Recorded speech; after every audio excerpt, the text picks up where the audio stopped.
The ground's dried up enough for me to get back here on the tractor, so I got him a bale of hay, and I put a bale of hay for him out here. And now that I got the hay out here, I'm increasing the amount of feed that they're getting by 25%. For about a week, I've reduced the amount of grain that they were getting by these animals were getting by about 25%, because I didn't want them all getting acidosis. I was having to bring the grain out here in buckets, and so I was having to bring the hay out here wheelbarrows at a time, and I didn't want the animals getting acidosis. And so now that I got the hay out here for them, I'm going to increase the amount of grain that they're getting. And I also got my order of distiller grains coming in today, and my grass is also growing in. I would say that the grass right now, it's about it's about 3 or 4 inches tall, and when I take a look at it, it'll probably be ready to graze in about 2 weeks. I would say here in about 2 weeks, with the weather conditions and the everything going on, I would say here in about 2 weeks I'm gonna have grass. And my pond is still practically empty. I don't have much moisture, but the grass is growing. I'm gonna need significantly more moisture to get my grass growing. And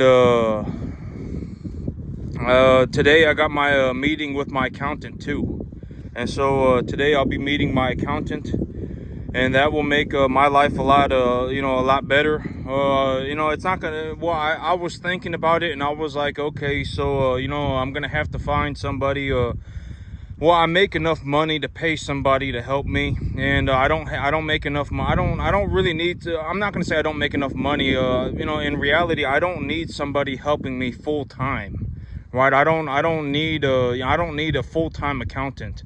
Like, I don't need to hire an accountant and full time. And so it's kind of nice that I can just pay this person whatever amount a year. I think it's like I don't know, I'm sure they're going to tell me, but from my understanding, from what I understand right now, it's going to be somewhere between about $700 and $800 a month. So if I effectively just give them like $10,000 a year, they will do all of my bookkeeping for me, and I can hire I'm not going to hire this person. I'm going to put this person, I'm going to pay this person to do what they do, and then they'll keep track of my books, and then they'll file my taxes at the end of the year. And when I do that, I can just focus on expanding my business. Because the big idea with me right now is that I'm looking to expand my business, and I was talking about this in terms of a business plan, in terms of a business strategy. What am I doing? What am I looking to do? The whole investment funnel. I'll talk about that right now. And so I was talking about this, but about 6-7 months ago, I was taking a look at my field, and I was taking a look at my assets. I was taking a look at what was going on, and I realized that I was in a situation where if I was to continue running cattle on a 10.5 acre field, what would happen by the end of the year is that I would be stuck with about 250 animals on a 10.5 acre field, right? I had actually said this, word for word. And if you don't believe me, you can go back and take a look at my videos from the past. I'm not exactly sure when I said it, but God knows I said it. I know I said it. I would put my hand on a Bible, and, I said it. I legitimately said this. When I take a look at what I got going on and everything that is happening, I need to figure out something, because if I just reinvest my money back into my 10.5 acre field, I am effectively generating enough money to purchase about 250 cattle by the end of the year. And I didn't want to be in that situation. And that's when I went out and found myself a second field, right? I bought myself a second piece of real estate. I bought myself a big old piece of grassland. Not a piece of grassland, it's a piece of land that I'm gonna plant grass on, right? And so there's I went out there and I took a look, and it's a bunch of sagebrush. It's a bunch of weeds. And so I'm gonna have to get out there, and I'm gonna have to work on the field, and I'm gonna have to plant the grass, and I'm gonna have to drill a well, and then when I do that, I can put cattle on it. And when I put cattle on it, I'm gonna make myself a lot of money. And so You know, about 6 months ago, I actually said this word for word. I said, if I just continue to do this, what's going to end up happening is that I'm going to end up in a situation where I'm sitting on a 10.5 acre field and I'm going to have like 250 cattle. And I don't want to be in a situation where I'm on a 10.5 acre field running 250 cattle. And if you take a look at what I got going on right now, even though I put about $35,000 into my new property, and even though I used $10,000 to pay for my new tractor, I've used about 10 grand to pay for my new tractor, I'm still going to be in a situation where at the end of the year, I will be net positive about 22 cattle. Not even by the end. Well, I mean, within the next about 4 months, I will be net positive about 22 cattle. I mean, and if you take a look at it in terms of numbers, I probably make something about $70,000 to $60,000. You know, if I was gonna take a very lowball conservative estimate, I would make about $60,000 a year net profit on my field. And the big idea was when I was taking a look at the numbers, right? I've collected all of these numbers. I'm taking a look at my numbers. I'm taking a look at my business. I'm taking a look at the various things that I'm doing. And I said, okay, well, if I take this capital and I reinvest it, if I open myself a new opportunity to reinvest all of my earnings into buying new cattle, I don't have to be in a situation where I'm just buying massive amounts of equipment because I have so much money left over that, you know, like I don't want to be in a situation where I'm paying, you know, $60,000-$70,000 a year to the government in tax. I don't want to be paying $50,000-$60,000 a year in tax. I don't want to be in a situation where I'm just buying a massive amount of equipment, because after a certain point, even if I pay cash for the equipment, after a certain point, it's like I'm not going to need any more equipment. And the golden rule with equipment is that equipment always breaks, right? I always say that in terms of, you know, why is equipment so low on my investment on my investment funnel? I always say that my investment funnel is essentially made so that if I have money, I just pour it through the funnel, and then it goes to, you know, it goes to the top of the funnel first, and then it goes to the next level, and then it goes to the next level, and then you know, and then effectively that's all of the money, right? I've always said that the number one investment that I make are cattle and cattle feed. Cattle, if I take a, you know, in cattle, you know, I invest in cattle in a certain way. If you take a look at my business plan, the reason that I have my business plan effectively set up the way that it is, why am I buying into the cattle market every 2 weeks? Why am I selling into the cattle market every 2 weeks? Why am I doing that? Because if I buy and sell into the cattle market every two weeks, I effectively take away the fluctuations of the market. You know, I don't get the benefit from the market going up, but I also don't get negatively affected by the markets going down.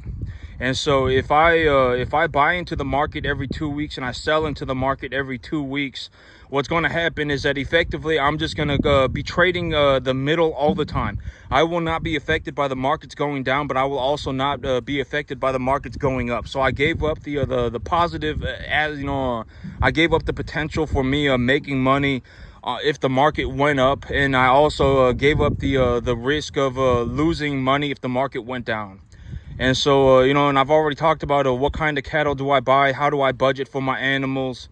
And when I take a look at my business plan is effectively set up around the idea that when I take a look at all of my information, when I take a look at all the data that I've collected, when I take a look at the information that I collect, you know, via credible resources on the internet by reading books, etc., etc., if I utilize, when, you know, I'm not even gonna say if, because I've actually told you that this is, you know, I've actually given you my business plan. And it's like, if you don't have a business plan, then you can effectively copy mine. But I've also said that if you're going to copy mine, you also need to understand that you need to be in a situation where you are effectively the best cattleman on the entire planet. Because if you are not very, very, very, very, very good, as in like you are like in the top 10 on the entire planet in terms of farming, you are not that good, then you are not going to get these results. You have to come to that idea. If you do not understand that and you go for it, you're going to lose all your money. It doesn't matter. I've already talked about this in terms of farming. If we're going to talk about farming, you know, and I've already said that in terms of a broader idea, you know, who do I think is going to benefit the most? Who can actually benefit the most from, from effectively whatever, right? I mean, just taking half an hour a day to watch my video. Because at the end of the day, when you watch my video, you are effectively watching somebody who might legitimately be one of the most successful farmers on the entire planet. All right, I may legitimately be the most successful, one of them. And if you want to take a look at that in terms of another perspective, how many people do you know? It's like, I could take this person and I could just drop them off in the middle of a field in Central Texas by themselves. And if I came back a year later, they would just have started themselves a business. They would be making a massive amount of money. They would be running cattle at a world-class level. They would be, how many people do you know that can do that legitimately? Probably just me. It's probably only me. And chances are you're not going to find anybody else. And I'm not saying that to, I'm not saying that to brag. I'm not saying that to boast. I'm just saying that in terms of my reality, in terms of the life that I have seen, when I go around and I take a look, you have to understand that I may legitimately be one of the most successful farmers on the entire planet. When I take a look at, a farm or whatever, even if it's on 1,000 acres or whatever, when I take a look at it, and I talk to the owner of the farm or whatever, I already know, more or less the numbers. All right. I look at numbers all the time. All right. That's the one thing about me. I say, you have to be able to, you have to be able to look at the numbers, right? You have to be able to anticipate how much money is going to be involved within a reasonable boundary, within a reasonable margin. You have to understand how much money is going to be involved, right? I talk about this all the time. It's a very important skill. When I take a look at something, I know how much money is going to be involved. I know how much money is going to be required, etc., etc. All right, that's one thing about me. I look at numbers all the time. It doesn't matter what numbers we're looking at. If we could be talking about business, we could be talking about cattle, we could be talking about real estate. It doesn't matter. You could effectively put me in any business, because I've already said that all businesses are effectively the same, right? And so you could effectively put me in any business, and if I took a look around, I would actually know more or less what's going on. And this animal right here, this one right here, actually got a shot of antibiotics yesterday. This animal is not he wasn't eating yesterday, and I was like, maybe the weather's got him a little sick, and so I gave him a shot of antibiotics yesterday, and here he is just standing there again. And so I don't know, I'm gonna keep a good eye on him, but I did give him a shot of antibiotics yesterday. And my whole big thing right now is that I really got to keep an eye on these animals, because the weather's changing. It cooled down a lot. We got a lot of rain, and so the animals might be getting sick. And so usually if I have one animal, I could end up with 2 animals getting sick. And I've already talked about this in terms of a broader statistic. When you take a look at my herd and you see that I have 32 animals, the chances are that I'm gonna have at least one die. It's about a 5 to 7%. Well, even at and I talked about animals at this weight range. When they're at about this weight range, it might be about 5 to 10%. But when they get bigger to about that size, it's about 5 to 7%. And so I'm realistically gonna have an animal die, and I'm gonna do everything that I can to be diligent about that not happening. And so yesterday, I took a look at this animal, and I was like, I don't think that this animal's doing very good. Something just doesn't seem right. And so I gave the animal a shot of antibiotics, and I'm keeping an eye on him. And but me, I got that new piece of land. I got the accountant. I got the meeting with the accountant. I got my distiller grains coming in today. The big idea for me right now was to reinvest my earnings into buying more cattle. And when you take a look and you're watching me, and you're going, you want to be a farmer, effectively, the only really people that are, that can actually really benefit from something like this in terms of a broader reality is if you're legitimately a learner, you're legitimately looking to learn, right? I've already talked. If you're legitimately looking to learn, if you are looking to learn and you have already learned correctly. But the thing is that even if you have learned incorrectly, if you are looking to learn, then you can still make it. I mean, it's just going to take a long time. That's the thing, is like, you cannot skip the work. I've talked about this. You cannot skip the work. This is my 15th year doing this. I work 15 hours a day. If you want to know how difficult farming is, turn off my video and you go and ask other people about farming. Oh my God, I want to get rich, and so I'm going to go and become a farmer. All right. Are you sure that that's what you want to do? I mean, when you watch me farming, and you're effectively watching one of the most successful, if not, potentially one of the most successful farmers on the entire planet, it's going to look easy. It's going to look easy. Like if you watch LeBron James playing basketball, basketballs are going to look easy. But if you actually went out and you talked to people, oh my God, I want to make money farming, almost everybody's just going to tell you it's practically impossible. It is borderline impossible. It's going to be the hardest thing that you have ever done. And that's the thing about me, is that this is probably the hardest thing that I have ever done. The hardest thing. I mean, I had to work 15 years. I didn't even get paid my first 14 years. I mean, it was horrendously difficult, borderline impossible. All right. And I legitimately, in all sincerity, I do not know anybody that's even gotten to the 10% mark. Not even one person. And so if you're legitimately going to look to become a farmer, you have to understand that it is going to probably be the hardest thing that you have ever done in your entire life. Ever. All right. And it's like, when I give you my business plan, I've actually even given you my business plan, right? I've already said, in reality, I was running 40 animals, I would sell 10 a month, and I would put them on a 4-month schedule. And during that 4 months, I would be looking to get the animal from 200 pounds to 550 pounds.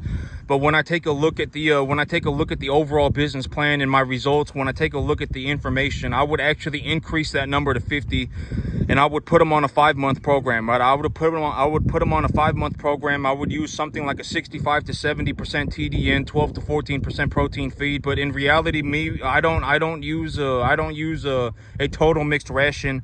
And so when I feed my animals, I calculate how much they're getting of each nutrient as an individual unit of measurement. Right? I don't focus on mixing their diet to 12 to 14% protein.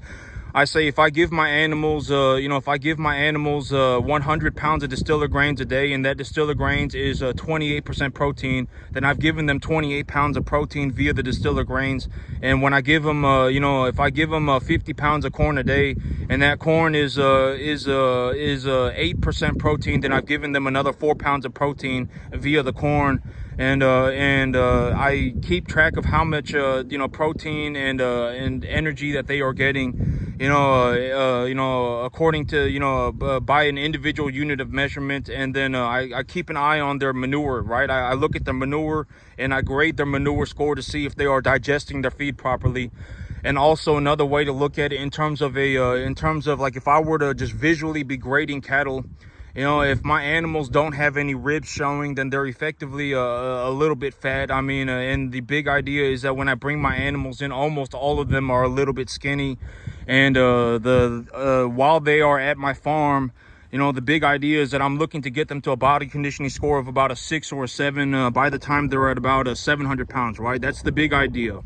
And if I want to get these animals to a body conditioning score of 6 or 7 by the time they're 700 pounds, by the time they're 650 pounds, how do I do that, right? I need to put on at least more than 2.5 pounds a day per animal.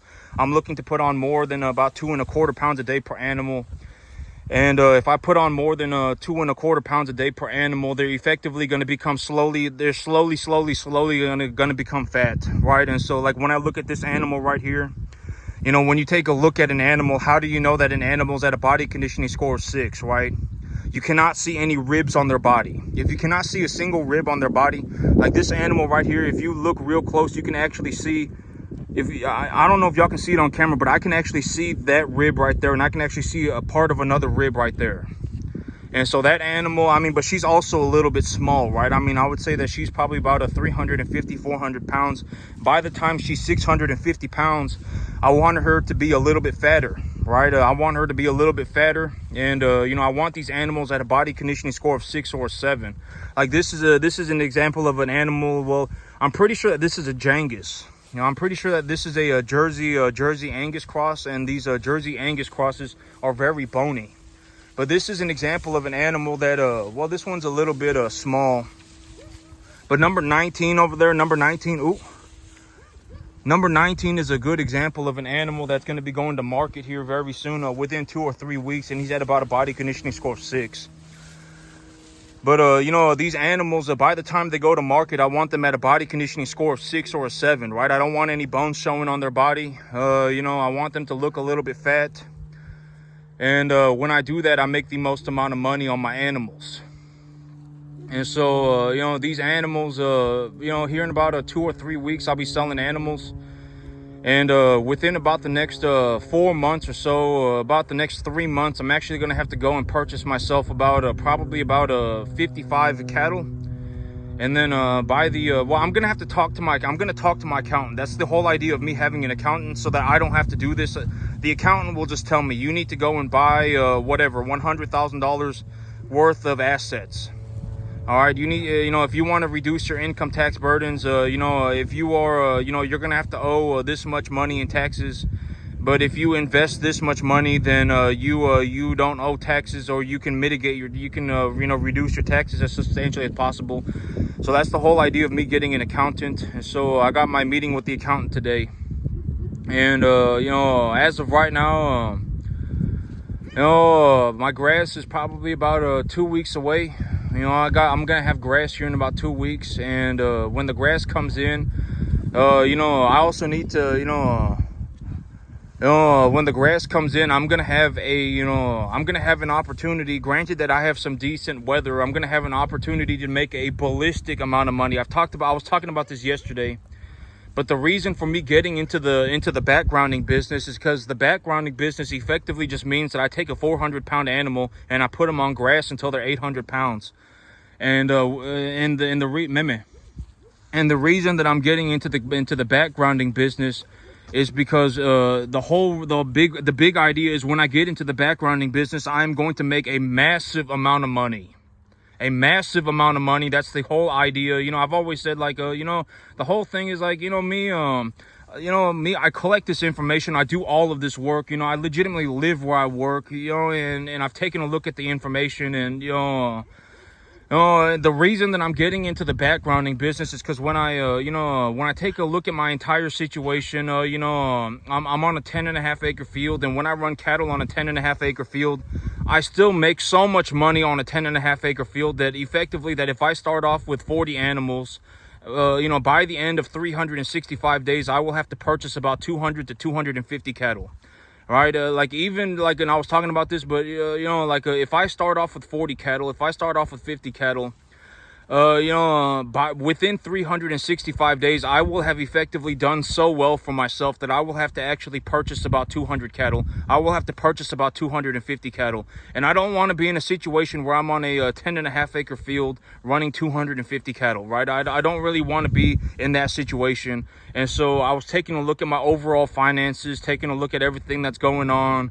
When I grow grass, it really doesn't cost me much money. It's almost free. It's like getting feed for free all the time. Granted that I do my part, it's not like getting it for free all the time. I have to plant the grass, and I have to grow it. And and when it comes to being a crop grower, in terms of being a cattleman, I may be one of the best cattlemen on, but here's the thing: in terms of me being a cattleman, in terms of actually being a cattleman, I may be one of you might be able to find about 10,000 people on the entire planet that are as good as me or better. But when it comes to growing crops, when it comes to growing grass in specific, I may legitimately be one of the best on the entire planet. It might be 5 people. And so, it's like, if I'm going to capitalize on the thing that I am the best at, what would that be? It would be growing grass. All right, I'm very good at it. I may legitimately be one of the best, if not the best, crop growers on the entire planet. All right, and so if I'm going to capitalize on that, how would I do that? Well, I'm going to get in the backgrounding business. And so I was taking a look at my overall finances. I was taking a look at the numbers. I was taking a look at the data that I had collected. I was taking a look, and I said, I'm going to come up with a realistic plan for myself. And when I come up with a realistic plan for myself, what is it? And it's going to be, okay, well, I'm going to invest about 1/3 to 1/2 of the net profits that I'm making right now to effectively 500% size the size of my land. I'm going to go and invest about 1/3 to about 1/3 to about 1/2, somewhere around there. Lucy, remember, leave him alone. I'm going to invest about 1/3 of my money. I'm going to invest about 1/3 of my money to effectively increase the size of my business by 400%. Right? Because I've already said that in terms of cattle, if I need more cattle, I'll just sell the cattle that I have, and then I will buy effectively every time that I sell 4 800-pound animals. I make enough money to effectively buy 2 animals, right? And when I take a look at it in terms of the numbers that I've collected, in terms of the information that I've collected, I don't really make a 200% return. I make about a 170% return. I make about a 70% return. I don't make a 100% return. Right, like when I collect all the data, I had animals die. I had to take my animals to the veterinarian. I had to pay for my animals' feed, etc., etc. It turns out to be about a 70% net return. But it's like when I sell one animal, if I have them at 800 pounds, I effectively make enough money to buy 2 animals. When I sell 5 animals, I make enough money to buy 8 animals if I sell them at 650 instead of 850. Right, and so I took a look at everything, and I was taking a look at my numbers. I was taking a look at the information that I had collected. I was taking a look at, what can I do and, to do better and, et cetera, what should I do? And I decided that what I'm going to do is I'm going to buy myself a new piece of land by leveraging a third to a half of the money that I make. And when I leverage that money, it opens up an opportunity for me to just buy a massive amount of cattle. And I'm going to buy a massive amount of cattle. I'm going to grow myself a lot of grass. And when I put my animals on grass, I make a massive amount of money. I don't know how else to put this other than to just tell you, when I grow grass, I make a massive amount of money. Massive. I mean, more money than, like on a 10.5 acre field, I legitimately make about $10,000 or $12,000 a month of net return. On a 10.5 acre field growing grass. It's legitimately that high. Like even right now, maybe, when I got them on feed and stuff, maybe I can make a 5-6. I legitimately double that. I can run almost like a 70, 60, 70, 80 cattle on a 10.5 acre field if I just grow grass on a 10.5 acre field. Legitimately, if the weather is good, I can do that. Right, I buy a little bit of corn, I buy a little bit of a commodity feed, and when I feed them, and it's like when I run this business and I take a look at everything that's going on, I make a massive, massive, massive amount of money when I grow grass. And so that's why I'm going to take my money and effectively expand that portion of my business, because if I take my money and I expand that portion of my business, it's like every time I put $1 into that business, I made $5 back. I'll put $5,000 a month into the business, and I will get $25,000 back. I'll put $5,000. I'll put $5,000. I'll put $4,000 into the business, and I will get $20,000 back. Right, I've already said that the big idea of starting a business is when you actually take a look at the numbers for what they are. You've actually considered the information. You're not just going to go and throw a Hail Mary into the middle of nowhere for no reason. You're not starting a business because you're desperate. You're not, you and your buddy pals all, somehow all decided that you got a good idea, and now you're going to go and, go skipping off into the sunset together. I mean, none of those are good ideas. None of them at all. If you're actually going to start a business, the only time to really start a business is when you take a look at the numbers, you consider the information, you actually take a look at it for what it is, and you have come to the conclusion that you can make a massive amount of money. I'm not talking about $80,000 a year, all right? I'm talking about like $8 million a year. If you can make like $8 million a year, if you can make $10 million a year, then go and start your business.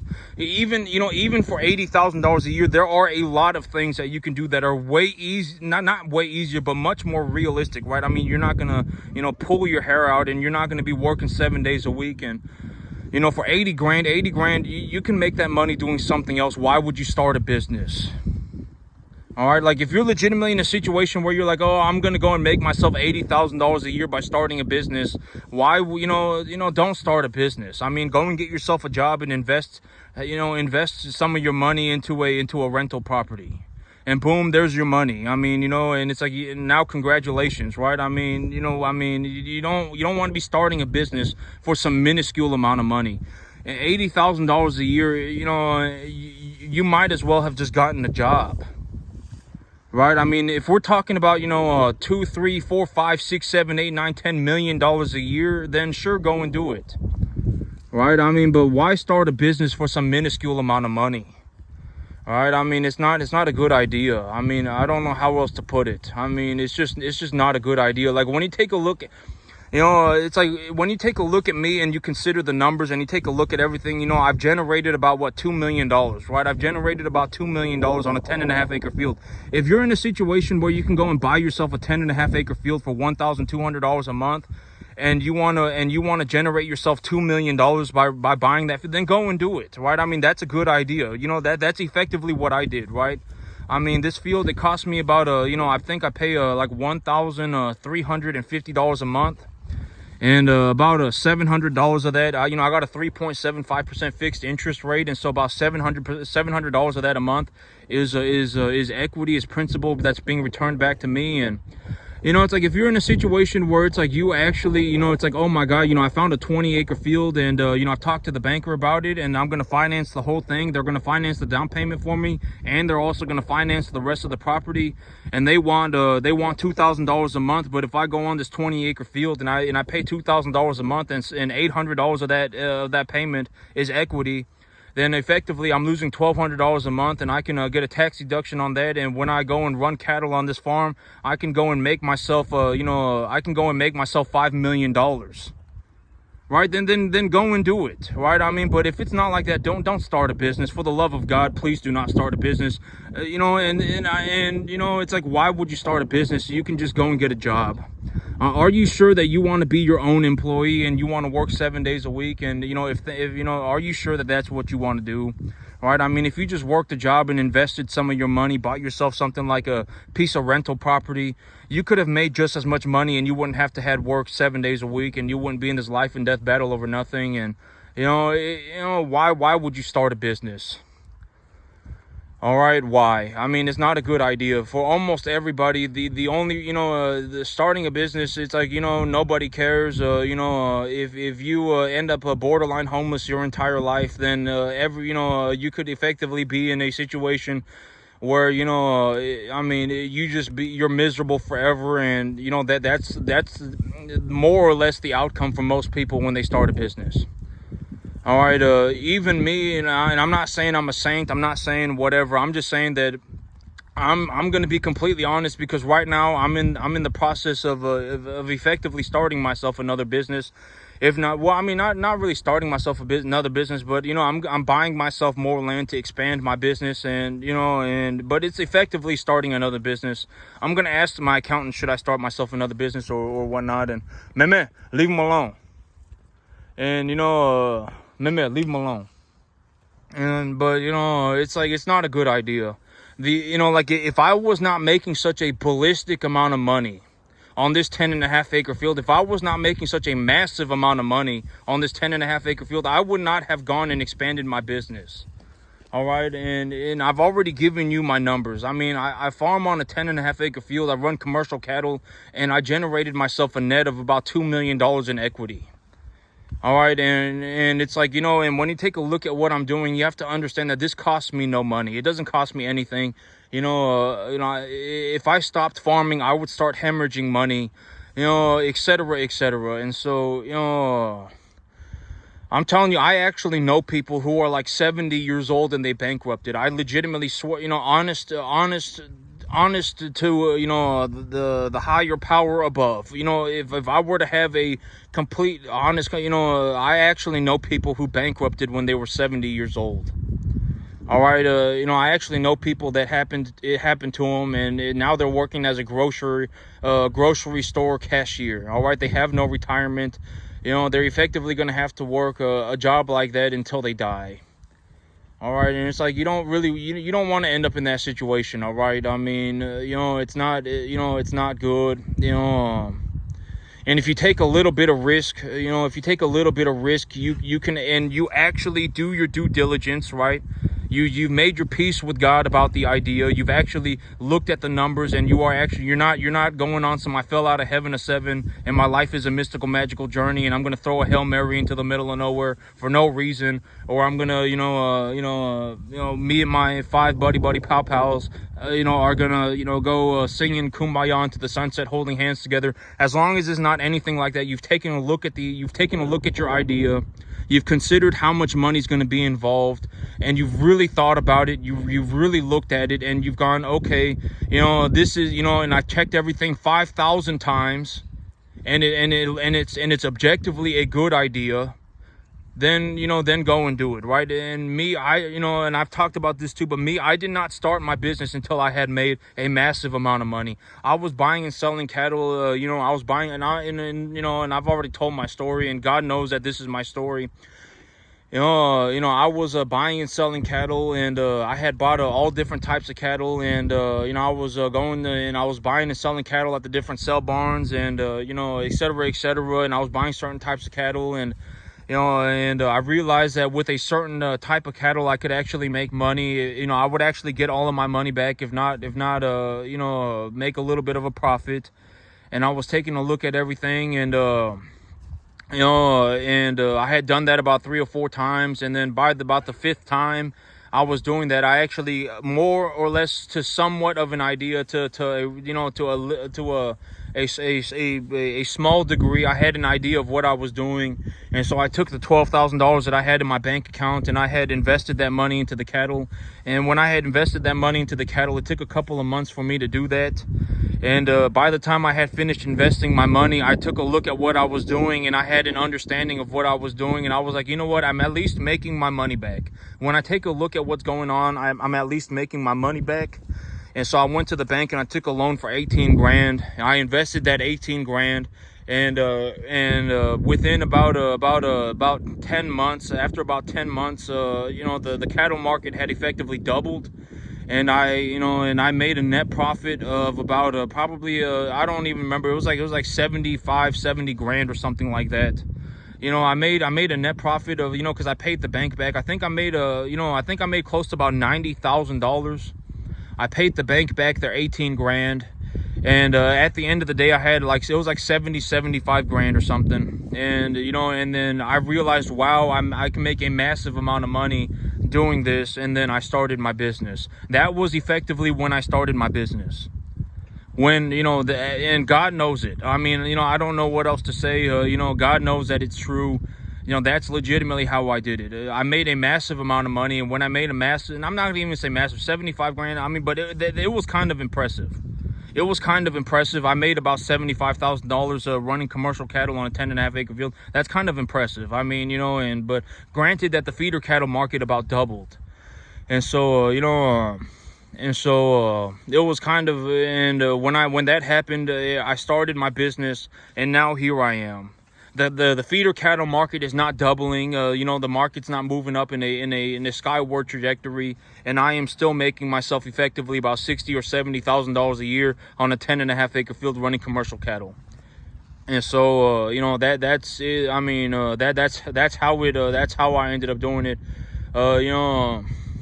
That's why I started my business, because I can make a massive amount of money. Why am I expanding my business, and why am I expanding my business the way that I'm expanding it? Because if I do it, I'm going to make a massive amount of money. That's why I'm doing it. Massive. I mean, I'm talking about like borderline $1 million a month. All right, that's how much money I'm going to generate.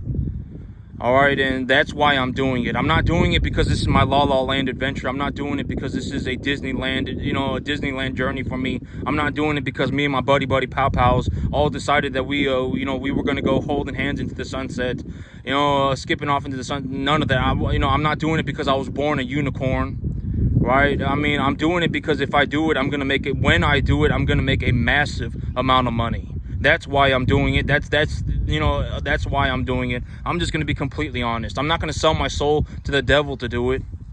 Right? I'm not selling my soul to the devil to do it. I'm not whatever, right? I mean, I'm doing it because when I take a look at the situation for what it is, I'm going to make myself a massive amount of money. And so that's it for me today, YouTube. Y'all have a good one.